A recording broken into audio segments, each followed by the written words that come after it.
తెలుగు రాష్ట్రాల్లో అతిపెద్ద lift manufacturer lifts ట్రై.com డీలర్షిప్ కూడా ఇవ్వబడును.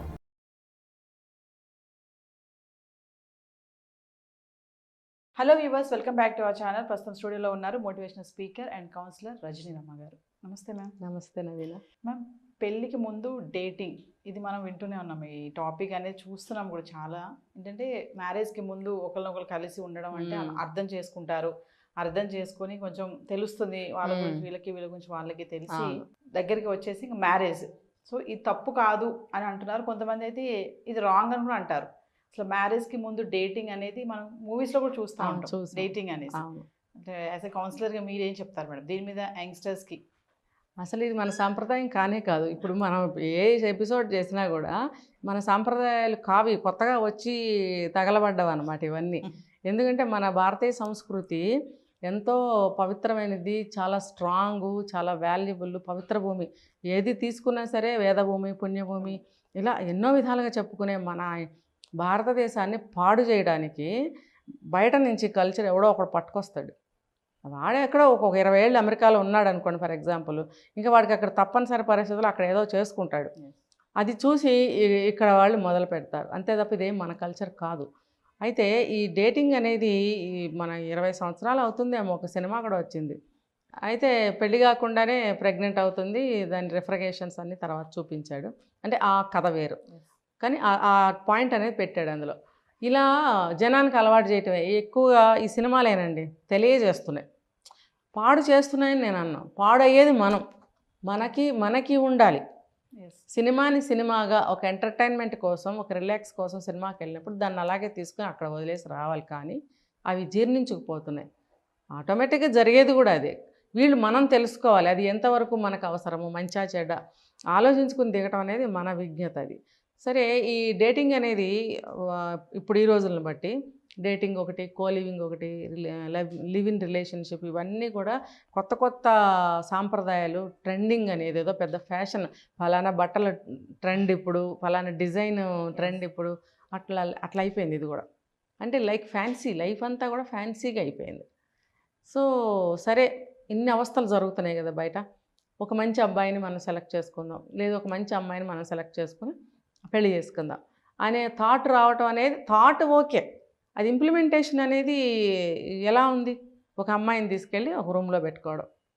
ఇప్పుడు రెంట్కి కూడా ఇప్పుడు ఈ మధ్య అలాంటి వాళ్ళు ఏంటంటే ఇల్లు రెంట్కి ఇవ్వనప్పుడు వాళ్ళు ఏం చేస్తారు, బతిమలాడతారు.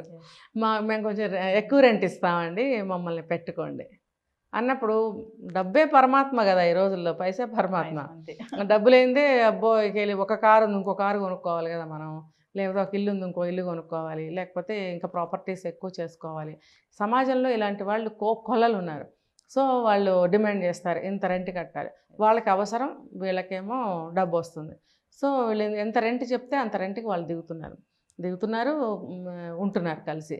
ఆ డేటింగ్ అనివ్వండి, కోలివింగ్ అనివ్వండి, రిలేషన్షిప్ అని ఏదన్నా చెప్పుకోనివ్వండి, అర్థం చివరికి వచ్చేటప్పటికి అదే ఉంటుంది.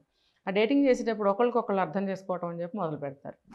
ఫస్ట్ ఇష్టత కలిగింది, సరే మన ఇద్దరం నువ్వేంటో నేనేంటో తెలుసుకుందాము, ఉందాము అనుకుంటారు. ఇద్దరు నిర్ణయించుకుని దిగుతారు ఒక ఇంట్లో. సరే, భార్యాభర్తల్లాగానే వండుకుంటారు, తింటారు, ఎవరు ఉద్యోగాలకు వాళ్ళు వెళ్తారు. నడుస్తూ ఉంటుంది. బాగా అర్థం చేసుకుంటారు, మైనస్లు ప్లస్లు మాట్లాడుకుంటారు. ఇన్ ఫ్యూచర్ మనం ఎలా ఉండాలి, నువ్వు మా కుటుంబంలోకి వచ్చాక ఎలా ఉండాలి, నువ్వు కూడా ఎలా ఉండాలి. ఇద్దరు కూడా చాలా బాగా, అంటే 100% బాగా అర్థం చేసేసుకున్నారు.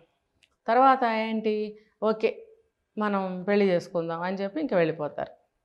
ఇది ఒక రకమైనటువంటి మెంటాలిటీ ఉన్న వాళ్ళ గురించి. సెకండ్ మెంటాలిటీ వాళ్ళు ఉంటారు. వాళ్ళేంటి, ఇన్ని చేశాం కదా, నాకు ఇంకా కొంచెం డౌట్ ఉండిపోయింది. అదేంటంటే ఒకళ్ళకొకళ్ళు సాటిస్ఫై ఎవరు ప్రపోజ్ చేస్తారో ముందు వాళ్ళకి రావచ్చు థాట్, తను నన్ను సాటిస్ఫై చేయగలడా లేదా చేయగలదా సెక్సువల్గా అనేది థాట్ ముందు ఎవరికి వస్తే వాళ్ళు ఆ పాయింట్ రైజ్ చేసి అడగటం అనేది జరుగుతుంది. సరే, ఆ అమ్మాయికి అనుకోండి, అవతల పార్టీ ఎవరైనా కానీ వాళ్ళ మనసులో కూడా చెప్పకనే, బయట పెట్టకనే ఒక డౌట్ ఉండనే ఉంటుంది. సరే అడిగాడు కదా, సరే నేను క్లియర్ చేసుకుంటే పోలా, ఇన్ని రోజులు కలిసి ఉన్నాం, స్వతంత్రత చనువు అనేది వచ్చింది, కాబోయే భార్యాభర్తలం, తప్పేముంది, సరే ఓకే అంటే ఓకే, కమిట్ అవుతారు. ఇది రాంగ్. ఇన్ కేస్ నెక్స్ట్ స్టెప్లో అది ఏదైనా ఏ పరిస్థితుల్లోనైనా సపోజ్ ఆ అబ్బాయి యాక్సిడెంట్ అయి చనిపోయాడు, లేకపోతే ఆ అమ్మాయి యాక్సిడెంట్ అయి చనిపోయింది, లేకపోతే ఫ్యామిలీలో ఎక్కడన్నా ఏదన్నా ఒక రావచ్చు, అబ్జెక్షన్స్ రావచ్చు. అలాంటప్పుడు పెళ్ళి అవ్వకపోవచ్చు. అవ్వనప్పుడు కూడా టేక్ ఇట్ ఈజీగానే తీసుకునే మనస్తత్వాలే ఉంటాయి ఇలాంటి వాళ్ళకి. వీళ్ళే మరి తర్వాత ఇంకొకళ్ళని పెళ్లి చేసుకోవాలన్నప్పుడు అవతల వాడి పరిస్థితి ఏంటి కదా. ఇంకోటి ఇలాంటివి ఏంటంటే బాగా హైలీ ఎడ్యుకేటెడ్స్, రిచ్ పీపుల్, బాగా డబ్బున్న వాళ్ళు, వాళ్ళ ఇళ్లలో ఏంటంటే ఒకరికొకళ్ళకి అండర్స్టాండింగ్స్ ఉంటాయి. ఫ్యామిలీస్లోనే కాదు, ఆ ఇద్దరు పర్సన్స్ మధ్యనే కాదు. అలాంటి వాళ్ళకి ఏం పెద్దగా ఏం ఉండదు, వాళ్ళ మెచ్యూరిటీ లెవెల్స్ వేరు ఉంటాయి. వాళ్ళు దేన్నైనా సరే వాళ్ళు ఎలా తీసుకోవాలనుకుంటే అలా తీసుకునే మెంటాలిటీ వాళ్ళే ఉంటారు. పూర్ పీపుల్లో వచ్చేసి ఇలాంటివి చెయ్యరు. కాబట్టి దీని అర్థం ఏంటి, ఎవరు చేయాలో అలాంటి పనులు వాళ్ళే చేయాలి, అంతే కదా. ప్రతి వాళ్ళు వెళ్ళి పెద్ద పెద్ద పనులు చేసేస్తానంటే అది నష్టాలే వస్తాయి తప్ప లాభాలు ఏమి ఉండవు. ఈ డేటింగ్ అనేది, రిలేషన్షిప్ అనేది మన సాంప్రదాయాలు కావు. మీరు అలా అలా ఇప్పుడు ఎన్నో చూస్తున్నారు, చూస్తూ కూడా ఇంకా మిగతా వాళ్ళు మళ్ళీ ఇంకా అదే దారిలో వెళ్తున్నారు. ట్రెండ్ తీసి పక్కన పడేయండి.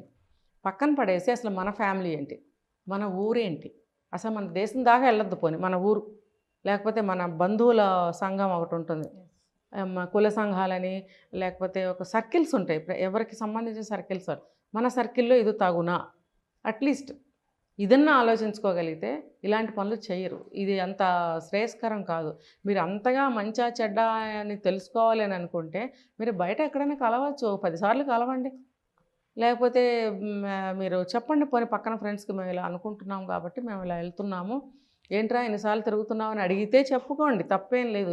ఇప్పుడు అలవాటు అయిపోయింది కదా అందరికీ విషయాలు. అంతేగాని ఇలా కలిసి ఒక రూమ్లో ఉండటము, సెక్సువల్గా కమిట్ అవ్వడము, చివరికి అది అవ్వకపోతే ఇంకొక ప్రాబ్లంలోకి దిగటము లేదు. ఆఫ్టర్ మ్యారేజ్ వీళ్ళకి గొడవలు వచ్చే పరిస్థితి కూడా వస్తుంది, ఛాన్సెస్ ఉంటాయి. ఎందుకంటే పెళ్ళికి ముందు అన్ని అట్రాక్షన్స్, తాళి కట్టలేదు, ఇంకా సొంతం అవ్వలేదు. తాళి చూడండి, తాళి కడితే చాలు నువ్వు కంప్లీట్గా నా దానివి, నా వాడివి అనే ఫీలింగ్స్, భావాలు ఖచ్చితంగా ఉంటాయి. అంతవరకు కూడా ఎంత సెక్సువల్గా కమిట్ అయినా కూడా ఇంకా పెళ్ళి అవ్వలేదు కానీ ఒక మార్జిన్ ఉంటుంది. ఉన్నప్పుడు మీరు కొంచెం పాటిస్తారు కొన్ని మొహమాటాలు అనేవి. ఆ మొహమాటాల తెర ఎప్పుడు పోతుంది, మీరు మ్యారేజ్ అయిన తర్వాత పోతుంది. ఏంటి, నువ్వు బాత్రూంలో స్నానం చేసి వస్తే బట్టలు తడిచిపోయానో, పక్కనున్న బట్టలు ఏమైనా తడిచిపోయినానో, నీళ్లు పడిపోయినాయనో, లేకపోతే తీసిన వస్తువు తీసిన చోట పెట్టలేదనో, తడి టవల్స్ మంచం మీద వేసావనో, ఇవన్నీ కూడా డేటింగ్లో ఉండకపోవచ్చు, సపరేట్గానే చేసుకుంటారు ఆ పనులన్నీ కదా. కొన్ని అన్నీ కాకపోయినా కొన్ని అయినా సరే ప్రతి ఒక్క పని చేయలేరు ఆ షార్ట్ పీరియడ్లో. నువ్వు 1 year పెట్టుకున్నా సరే మిగతా ఒక 50-40 సంవత్సరాలు కాపురం చేయాల్సిన లైఫ్ అంతా ఈ 1 yearలోనే మీరు జీవించేయలేరు కదా. 40 సంవత్సరాల కాపురంలో ఎన్ని వస్తాయో మీరు ఊహించగలరా, తెలీదు. మ్యారేజ్ అయిన తర్వాత ఒక్కొక్కటి పుట్టలో చీమలు బయటకు వచ్చినట్టు వస్తూ ఉంటాయి.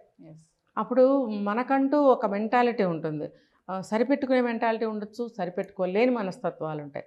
అలాంటప్పుడు నువ్వు ప్రతి సరిపెట్టుకోలేకపోవచ్చు. సరిపెట్టుకోలేనప్పుడు ముందు మెల్లగా చెప్పాలని చూస్తారు, వినరు. ఎందుకు, అది వాళ్ళకి అలవాట్లేదు.